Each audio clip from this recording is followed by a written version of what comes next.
पूर्व Indian cricketer Harbhajan Singh Purnia पहुंचे। यहां पहुंचकर उन्होंने BBRS प्रोग्राम में नवनिर्मित रमेश विजयलक्ष्मी मेमोरियल स्टेडियम का उद्घाटन किया। यह स्टेडियम विद्या विहार ग्रुप के संस्थापक और प्रख्यात शिक्षाविद रमेश चंद्र मिश्र और उनकी धर्मपत्नी विजयलक्ष्मी की याद में बनाया गया है। यहां 2000 से अधिक दर्शक के बैठने की व्यवस्था की गई है। इंडियन क्रिकेट के पूर्व क्रिकेटर हरभजन सिंह खुद इसे लेकर काफ़ी उत्साहित दिखे। पूरा स्टेडियम लोगों की भीड़ से भरा नजर आया। स्टेडियम के उद्घाटन के बाद हरभजन सिंह ने कहा कि पूर्णिया में आकर मुझे काफ़ी अच्छा लगा। यहाँ बच्चों के बीच आकर अपना बचपन याद आ गया। मेरे हाथों यहाँ रमेश विजयलक्ष्मी मेमोरियल स्टेडियम का उद्घाटन किया गया है। हरभजन सिंह ने कहा कि इससे खेल भावना को काफ़ी प्रोत्साहन मिलेगा। मैं यहाँ पूर्णिया में हूँ और भारतीय टीम ऑस्ट्रेलिया में जाकर ऑस्ट्रेलिया के खिलाफ मजबूती से खेल रही है। भारतीय टीम के साथ मेरी शुभकामनाएं हैं। हमारी टीम वहाँ से जीत कर लौटेगी। हरभजन सिंह ने रमेश चंद्र मिश्र की प्रतिमा का भी अनावरण किया। कार्यक्रम के आयोजनकर्ता ब्रजेश मिश्रा ने बताया कि शिक्षा के क्षेत्र में अद्वितीय योगदान और समाज सेवा के प्रति समर्पण की याद में यह कार्यक्रम किया जा रहा है। क्रिकेटर हरभजन सिंह के हाथों स्टेडियम का उद्घाटन किया गया है। इस स्टेडियम में 2000 से अधिक दर्शक बैठ सकेंगे। साथ ही यह स्टेडियम कई मॉडर्न सुविधाओं से लैस है। स्टेडियम का निर्माण खेल प्रतिभाओं को उभारने और उन्हें पेशेवर प्रशिक्षण देने के उद्देश्य से किया गया है। यह अकेडमी युवा खिलाड़ियों को अंतर्राष्ट्रीय स्तर के कोचों से प्रशिक्षण दिलाएगी, जिससे स्थानीय प्रतिभाओं को निखारने में मदद मिलेगी। कार्यक्रम के दौरान पूर्व डिप्टी CM तारकिशोर प्रसाद, खेल मंत्री सुरेंद्र महतो, पूर्व सांसद संतोष कुशवाहा समेत कई गण्यमान्य लोग मौजूद रहे। विजेता और रनअप टीम के साथ ही श्रेष्ठ प्रदर्शन करने वाले खिलाड़ियों को हरभजन सिंह ने ट्रॉफी देकर सम्मानित किया। शिक्षाविदों, समाजसेवियों, उद्यमियों और छात्रवृत्ति प्राप्त छात्र भी सम्मानित किए गए। शिक्षाविद रमेश चंद्र मिश्र की जीवनी पर आधारित एक पुस्तक का विमोचन भी किया गया। इससे पहले सामाजिक सेवा को बढ़ावा देने के उद्देश्य से रक्तदान शिविर का आयोजन किया गया।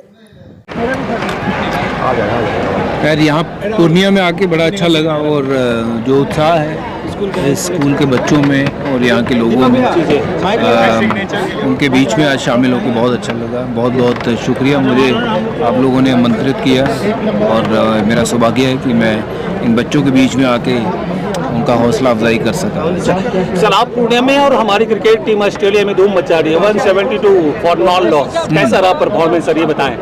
बहुत ज़बरदस्त जी। और वहाँ ऑस्ट्रेलिया में जाके ऐसे डोमिनेट करना बहुत मुश्किल काम होता है, जो अपनी टीम ने अभी तक करके दिखाया है। और उम्मीद करते हैं जैसी शुरुआत हुई है, ये सीरीज़ भी इसी तरीके से फिनिश हो डोमिनेंस मोड में। और भारत जो है वहाँ पे सीरीज़ 3-2 से 4-1 से जीत के आए तो बहुत मज़ेदार बात हो गई। सर, ये जो विद्यालय है ये नेतरहाट के तर्ज पे बनाया गया था। लगभग 2.5-3 दशकों से यहाँ से हज़ारों स्टूडेंट ने देश के बड़े बड़े पैमाने पर जाकर अपना परचम फहराया है। आप पहली बार यहाँ हैं। सारे बच्चों की डिमांड है कि आप बार बार आते रहे, लेकिन आप दिल से बताएं कि एक इंटरनेशनल खिलाड़ी होने का कैसा लगा, सच में कैसा लगा यहाँ आकर के, कैसा फील किया आपने?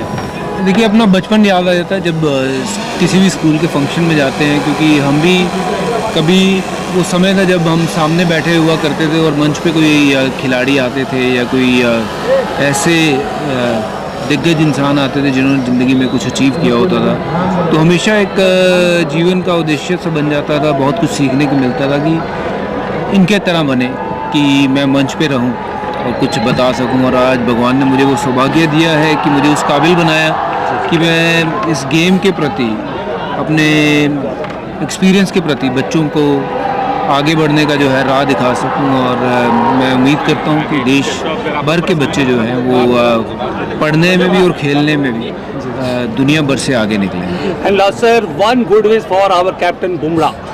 कैप्टन बुमराह को बहुत बहुत मुबारकबाद मैं पहले ही दे रहा हूँ, क्योंकि टेस्ट मैच ये भारत जीत रहा है। जी जी। तो और उम्मीद करते हैं कि ये कारवा ऐसे ही चलता रहेगा। जैसे मैंने कहा, बहुत इंपॉर्टेंट सीरीज़ है और ऑस्ट्रेलिया में जाके ऑस्ट्रेलिया को हराना, ये पहले से ही सब जानते हैं, बहुत मुश्किल काम है। और ये पहले हमारे 2 टूर पे हमारी टीम ने करके दिखाया है और अगर इस पर हैट्रिक लगेगी तो मज़ा आ जाएगा। Thank you very much sir. ये बताएं क्या ड्रीम है आपका? मेरा ड्रीम नहीं, मेरे बाबा जी का ड्रीम था, मेरे पिताजी का ड्रीम था कि हम लोग देश को मेडल दें। तो मेरे बाबा जी कुछ सुविधाओं के अभाव में वैसे उनका उम्र जीवन खत्म हो गया, मेरे पिताजी का भी एज खत्म हो गया, और मैं काफ़ी साल से रोड पे और देसी इंस्ट्रूमेंट से घर पे जितना होता है उतना मैं करता हूँ। और मैं चाहता हूँ कि हमारे आने वाले भी यूथ और मेरे लिए भी अगर वैसी सुविधा व्यवस्था मिलती है हमारे बिहार में, हमारे चंपारण की धरती पे, जैसे हमारे बिहार में बहुत से जिले हैं जहाँ पे एक भी खेल का ग्राउंड नहीं है, व्यायामशाला नहीं है, तो मैं चाहता हूँ कि मेरे तरफ और भी युवा है हमारे बिहार के विभिन्न जो जिले हैं उसमें दबे हुए हैं। अगर अब तक आपने क्या अचीव किया, कहाँ तक आप पहुँचे हैं? देखिए, मैं कुश्ती से नेशनल में पार्टिसिपेट किया था और मैं अभी दौड़ की तैयारी कर रहा हूँ 100 मीटर में। मैं सोच रहा हूँ कि मेरा अगर परफॉर्मेंस सही रहा, अगर मुझे फाइनेंशियल सपोर्ट, ट्रेनिंग, अच्छी ग्राउंड मिल जाए, अगर मेरी काबिलियत, जो मेरी अंदर जो काबिलियत है, जो हौसला है, अगर उसे परखा जाए और अगर इसे सही मार्ग में, अगर सही गाइडलाइन में ट्रेंड किया जाए, तो मुझे लगता है कि मैं अपने देश को रिप्रेजेंट कर सकता हूँ। अभी क्या टाइमिंग है आपका 100 मीटर का? जी, अभी मैं देखिए रोड पे रनिंग करता हूँ और सड़कों पे जंगलों में भागता हूँ, तो एक सही मापदंड का टाइमिंग मेरा है नहीं। मैं अभी तक जो ग्राउंड होता है उस पर मैं भागा ही नहीं, क्योंकि मेरे पास ग्राउंड है ही नहीं। मैं उसी ग्राउंड की मांग कर रहा हूँ, कहीं पे मुझे वो सुविधा मिले जो मैं अपनी काबिलियत को दिखाऊं कि हाँ, मेरे अंदर कितनी काबिलियत है। क्या ये सच है कि आप 40 किलोमीटर प्रति घंटे की रफ्तार से दौड़ लेते हैं? 40-42 जो स्पीड है, मैं कुछ देर के लिए 100 मीटर 150 मीटर तक ही भागता हूँ। ये कोई नहीं है कि मैं 100 किलोमीटर प्रति घंटा की रफ्तार से भागता हूँ। ये चीज़ जो है, देख रहा हूँ मैं भी सोशल मीडिया पे काफ़ी मतलब शेयर किया जा रहा है, लेकिन हमको लग रहा है कि वो पूरी बात सुनाई नहीं जा रही है। मेरे कहने का मतलब कि डेली में 20 से 25 किलोमीटर दौड़ता हूँ, और दौड़ने की बात आएगी तो जैसे आदमी नॉर्मली जो हमारे देहात में बोल बम जाते हैं, डाक बम जाते हैं, नॉर्मली हमको लगा 60-70 किलोमीटर दौड़ते चले जाते हैं और ओवरवेट के साथ जल लेकर के। तो दौड़ने की बात आएगी अगर मेरे पे ऐसा होगा, तो मैं बोला था कि मैं 100 किलोमीटर तो भाग जाऊंगा, क्योंकि मैं लॉकडाउन में हमेशा ऐसे किया करता था। मैं अपने जो टाउन सिटी में रहता था, तो पढ़ाई के लिए मैं वहाँ से घर पे जो सवारियाँ नहीं चलती थी, तो मैं आराम से दौड़ करके और रास्ते में कुछ खाते पीते आराम से 70-80 किलोमीटर का सफर में तय कर लिया करता था। हमेशा सप्ताह में 1-2 बार 3 बार कर लिया करता था मैं। अब तक आपने कितनी बार सिंथेटिक ट्रैक्स या फिर इस टाइप के देखिए, सिंथेटिक ट्रैक मेरे पास है ही नहीं, उसी के मैं मांग कर रहा हूँ। हमारे जो युवा हैं उन्हीं के लिए मैं मांग कर रहा हूँ। अगर सिंथेटिक ट्रैक होता तो आज शायद मैं इंडिया को रिप्रेजेंट कर दिया रहता, क्योंकि मैं रोड पे काफ़ी टाइम से रनिंग कर रहा हूँ और जो मेरी काबिलियत है वो दब के रह चुकी है। मैं चाह रहा हूँ, जैसे मेरे बाबा जी की काबिलियत दब कर रह गई, मेरे पिताजी की काबिलियत दब कर रह गई, मैं चाह रहा हूँ कि मेरा तो दब ही रहा है, लेकिन अगर दब ही रहा है तो मैं अपने युवाओं के लिए कुछ कर जाऊँ। जो मेरे चंपारण से हर एक जिले में जो भी यूथ है उन्हें वो ट्रैक मिले, वो फील्ड मिले, मेरी तो यही मांग है। क्या लग रहा है सरकार के ओर से आपको इस टाइप का कुछ भी नहीं मिल पा? जी, अगर मिल जाएगा तो सही है, नहीं मिलेगा तो जैसे मेरे बाबा जी चले गए, मेरे पिताजी चले गए, तो मेरा एक जीवन जाने में क्या दिक्कत है। आने वाली पीढ़ियाँ मेरे जैसे और भी युवा होंगे जो मेरे मुद्दे पर कोशिश करेंगे, शायद हो सकता है कि भविष्य में हो। राजा, चलिए आपको हर सुविधाएं मिले, ऐसी हमारी भी कामना है और उम्मीद है सरकार आप तरफ ध्यान देगा। लेकिन बिहारी टार्जन का जब आपको कोई पुकारता है तो कैसा लगता है? जी देखिए, मुझे अच्छा लगता है। मुझे लगता है कि जो मैं 10 साल से सिर्फ रनिंग में और बचपन से मैं पहलवानी की दिया हूँ, उसके उपलब्ध से मुझे जो मिला है, ये मेरा जो टैग मिला है बिहारी टार्जन को, ये मेरे लिए सौभाग्य की बात है। मैं इससे मतलब काफ़ी गौरवान्वित हूँ और अपने आप को सौभाग्यशाली समझता हूँ कि जो मुझे ऑडियंस मुझे टार्जन के नाम से संबोधित करती है।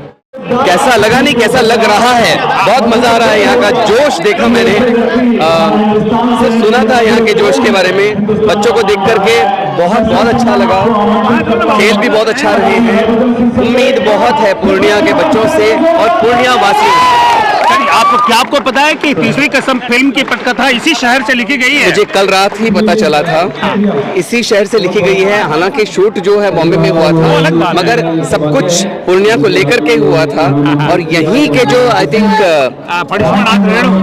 फणीश्वरनाथ रेणु जी, रेणु जी के जो है उन्हीं के लिखा हुआ जो उनका जो लिखित क्या कहते हैं उसे, कहानी जो उन्होंने उपन्यास जो लिखा था, उसी उपन्यास पर जो आधारित है वो फिल्म शूट की गई थी। और ये सुन करके बहुत ही अच्छा लगा, बहुत ही अच्छा लगा। Thank you. चलिए सर, अब परफॉर्मेंस देखते हैं, फिर मिलते हैं आपसे। जरूर बहुत मजा आया और मजा आ रहा है और शाम में और मजा आएगा। Thank you. एक्चुअली आज मेरे पिताजी की पहली जयंती है, प्रथम जयंती है। पिताजी का स्वर्गवास इसी साल 4 जुलाई को हुआ। माता जी का इनफैक्ट 26 फरवरी को हुआ। 4 महीने के अंदर हम दोनों ने माता पिता दोनों को खो दिया। पिताजी हमेशा से स्कूल को लेके काफ़ी पैशनेट रहे अगर कायदे से कहा जाए तो ये स्कूल उनके दिल के हमेशा करीब रहा। 96 में स्कूल की स्थापना हुई और आज लगभग 28 साल हो चुके हैं। इन 28 साल में उन्होंने इसे अपने खून पसीने से सींचा है। अगर आप स्कूल के इंफ्रास्ट्रक्चर को देखेंगे तो आपको देख के ही समझ में आएगा कि जो उच्चतम स्तर की चीज़ें होनी चाहिए, चाहे वो ऑडिटोरियम, आज हम लोग स्टेडियम का उद्घाटन कर, स्टेडियम भी ये 2000 कैपेसिटी का स्टेडियम, और मैं भी अच्छे स्कूल से पढ़ा हूँ। कहीं भी जनरली आपको इस तरह की व्यवस्था स्कूल्स में नहीं मिलती, और ये स्टेडियम इस बात का पुख्ता सबूत है कि पापा किस तरह से अपने विचारों को लेके, किस तरह से लेके अपने स्कूल को लेके पैशनेट थे। अब हर खबर पर होगी हमारी नजर। पल पल बदलती देश और दुनिया की हर खबर पाइए सीधा अपने मोबाइल पर। ऐसे ही खबरों के लिए करें से 24 लाइव को सब्सक्राइब, साथ ही साथ दिए गए बेल आइकन को भी दबाएं